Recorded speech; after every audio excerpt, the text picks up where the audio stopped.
सत्य के साथ। भारतीय सेना के लिए आज एक अनोखा दिन है। लेफ्टिनेंट जनरल मनोज पांडे को आज नया सेना प्रमुख नियुक्त किया गया है।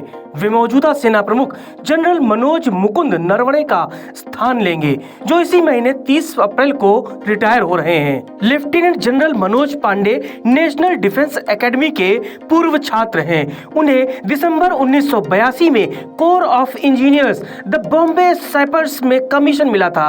अपने विशिष्ट कैरियर में उन्होंने सभी प्रकार के इलाकों में पारंपरिक और साथ ही आतंकवाद विरोधी अभियानों में कई प्रतिष्ठित कमांड और स्टाफ संबंधित दायित्वों का भी बखूबी निर्वहन किया है। 29वें सेना प्रमुख के पद पर पहुंचने वाले मनोज पांडे पहले इंजीनियर हैं। अब तक इन्फेंट्री, आर्टिलरी और आर्म्ड अधिकारी ही सेना प्रमुख बनते रहे हैं। लेफ्टिनेंट जनरल पांडे अभी थल सेना के उप प्रमुख रहे हैं। थल सेना का उप प्रमुख बनने से पहले वह पूर्वी सैन्य कमांडर के रूप में कार्यरत थे।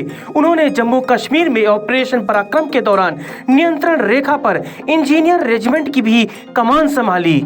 आपको बता दें कि दिसंबर 2001 में संसद पर हुए आतंकवादी हमले के बाद ऑपरेशन पराक्रम के तहत पश्चिमी सीमा पर हथियारों और सैनिकों की बड़ी पैमाने पर तैनाती कर दी गई थी।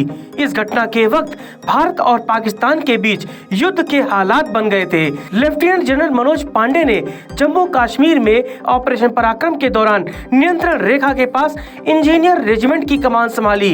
इसके साथ ही वो पश्चिमी सेक्टर में एक इंजीनियर ब्रिगेड, एलओसी के साथ एक पैदल सेना ब्रिगेड और पश्चिमी लद्दाख के ऊंचाई वाले इलाकों में एक पहाड़ी डिवीजन और पूर्वोत्तर में एक कोर की कमान भी संभाल चुके हैं। 30 अप्रैल 2022 से देश के नए सेना प्रमुख बनने जा रहे लेफ्टिनेंट जनरल मनोज पांडे मूल रूप से महाराष्ट्र के नागपुर के रहने वाले हैं। बचपन से ही इनका सपना सेना में भर्ती होकर देश की सेवा करना था। इसके लिए वे अपनी स्कूल की शिक्षा प्राप्त करने के बाद एनडीए में चले गए। सेना में भर्ती होने के बाद मनोज पांडे ने कभी सोचा नहीं था कि उनको एक दिन देश के सेना प्रमुख बनने का सौभाग्य मिलेगा।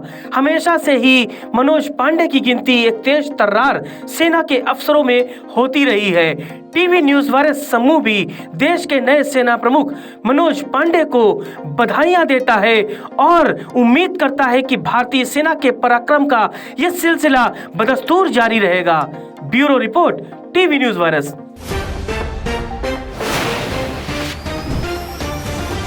सत्य के साथ।